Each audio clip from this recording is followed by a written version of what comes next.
Everyone's trying to sell you agentic meshes, but they don't understand what they are, and they're not being realistic where they are today in their business. In this video, I'm going to walk you through exactly what an agentic mesh is, how you get there, and realistically hold a mirror up against where you are in your organization to let you know how far you are from an agentic mesh. AI.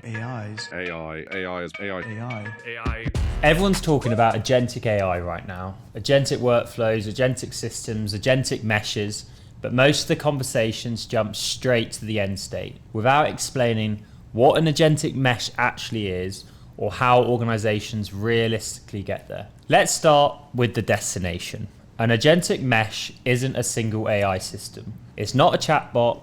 It's not one impressive demo. An agentic mesh is what happens when multiple AI agents, each with a role, are embedded across workflows and systems and coordinate work between themselves. Each agent has a clear scope, access to specific systems or data, rules about what it can and can't do. The intelligence doesn't come from one super agent. It comes from how those agents interact, hand off work, and escalate to humans when needed. The important thing to understand is this. An agentic mesh isn't a product. It's an operating capability. And that's why it's so hard to do well. Most conversations about agentic AI start at the mesh. But in reality, you don't jump straight to a mesh. You've got to earn it. So let's rewind and talk about the journey organizations actually go through. Stage 1, AI as an assistant. This is where most organizations are today. AI is used as an assistant. ChatGPT, Copilot, prompting, personal productivity. At this stage, humans lead. AI supports. Nothing happens without explicit input. This is useful. It's low risk, but it doesn't fundamentally change how work flows. AI helps individuals do tasks faster. It doesn't coordinate the work. This is where you can get productivity gains, but it's not the end state. Stage 2, AI embedded in workflows.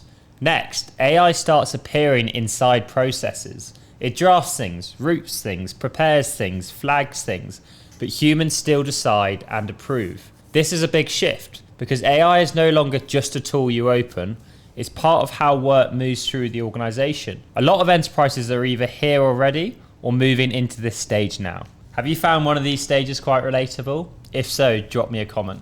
Stage 3, agents that can act. This is the most important and most skipped stage. Here, you start introducing agents that can complete multi-step work with defined boundaries. They don't just start actions, they take actions, but they're deeply integrated into legacy systems. Constrained by rules, monitored continuously, these agents aren't impressive because they're autonomous, they're impressive because they're reliable. This is where real enterprise value starts to appear and where trust gets built. Stage 4 is starting to get good now because you're coordinating agents. Only once individual agents are trustworthy do organizations move into coordination. Now you have multiple agents, clear roles, explicit handoffs, shared context.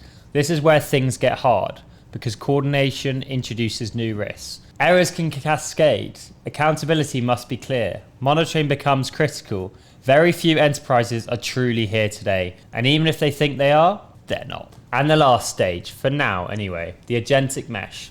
Now we return to the destination, an agentic mesh. Agents coordinate work across domains. Humans intervene by exception.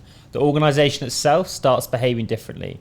At this point, AI isn't just supporting work, it's participating in how work gets organized. This is powerful and dangerous if you're not ready. It's worth pausing here and asking you, why would anyone actually want this? Enterprises don't want agentic meshes in my view, because they're cool. They want them because work is increasingly cross-functional. Decisions span systems, teams, and data. Coordination is now the bottleneck, not an execution. An agentic mesh reduces manual handoffs, context loss, decision latency. The real promise of a mesh isn't autonomy. So here's the honest truth. Most enterprises are somewhere between AI as an assistant and AI embedded in workflow, and that's exactly where they should be. The biggest blockers aren't models. They're data quality, legacy integration, ownership, governance, operating models designed for autonomy. So from the work I've done with large organizations, the pattern's pretty consistent. The companies that make progress don't chase the mesh. They focus on building a deep number of deep, boring, reliable agents in the most painful parts of the business. And that's how you fast track